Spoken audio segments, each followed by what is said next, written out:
வணக்கங்க. ஒரு வீடியோ போடுறேங்க. அதான் நீங்கள் வெளிநாடு வெளிநாடு போகிறீங்கன்னா, வெளிநாடு நீங்கள் போகிறீங்க சம்பாதிக்கிறதுக்காக வெளிநாடு போகிறீங்க. வெளிநாடு போகும்போது நீங்கள் பேச்சுலராக தான் போகணுங்க.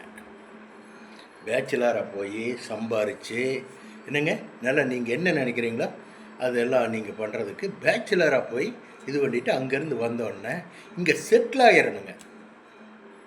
செட்டில் ஆகிடணும். அதை விட்டு போட்டு நீங்கள் கல்யாணம் பண்ணி ஒரு மாதம் இருந்துட்டு ஒரு 15 நாள் இருந்துட்டு மனைவி விட்டு போட்டு போகவே கூடாதுங்க. அது ரொம்ப தப்பு. நம்ம வாழ்கிற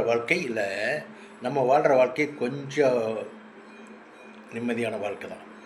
அந்த நிம்மதியான வாழ்க்கை வேணும்னால் நீங்கள் கல்யாணத்துக்கு முன்னாடி தான் நீங்கள் வாரினோ போகணும். அதே மாதிரி ஒரு அலுவலகத்தில் உங்களுக்கு ஒரு ட்ரான்ஸ்ஃபர் கிடச்சிருச்சுன்னா என்ன, கல்யாணம் ஆயிடுச்சு, உங்களுக்கு கல்யாணம் ஆனாலும் ஒரு அலுவலகத்தில் ட்ரான்ஸ்ஃபர் கிடச்சிருச்சு, ஒரு வேறு பக்கம் மாற்றிட்டாங்கன்னு வைங்களேன். வேறு பக்கம் மாற்றிட்டாங்கன்னா நீங்கள் என்ன பண்ணணுன்னா உடனே ஒரு ஒன் வீக்கில் போய் ஒரு வீட்டை பார்த்து ஒய்ஃபை கூட்டிகிட்டு போயிடணுங்க. கூட்டிகிட்டு போயிடணும். ஒய்ஃபை தனிமையில் விட்டு போட்டெல்லாம் போகக்கூடாது.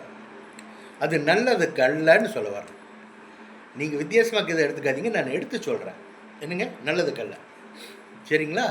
நான் எதுக்காக இந்த வீடியோ போடுறேன்னா, பல பேரெல்லாம் அப்படியெல்லாம் விட்டுட்டு அவங்க பாட்டுக்கு 3 வருஷம் 2 வருஷம் கழிச்செல்லாம் வர்றாங்க.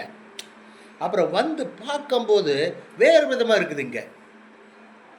அவ்வளவு கஷ்டப்பட்டு நீங்கள் வெளிநாட்டில் போய் சம்பாரித்து பணம்லாம் இங்கே அனுப்பிச்சி வச்சு அங்கேருந்து ரிட்டர்ன் ஆகி வரும்போது உங்களுக்கு சாட்டிஸ்ஃபைன் எல்லாம் போய் பலது நீங்கள் சந்திக்கிற மாதிரியெல்லாம் இருக்குதல்ல. நிறையா இப்போ ஊடகத்தில் பார்க்குறோம், பேப்பரில் பார்க்குறோம். இதெல்லாம் நான் உங்களுக்கு ஒரு வீடியோ போட்டு சொல்கிறேன் நான். சரிங்களா? பாருங்கள். ஓகே, பாய்.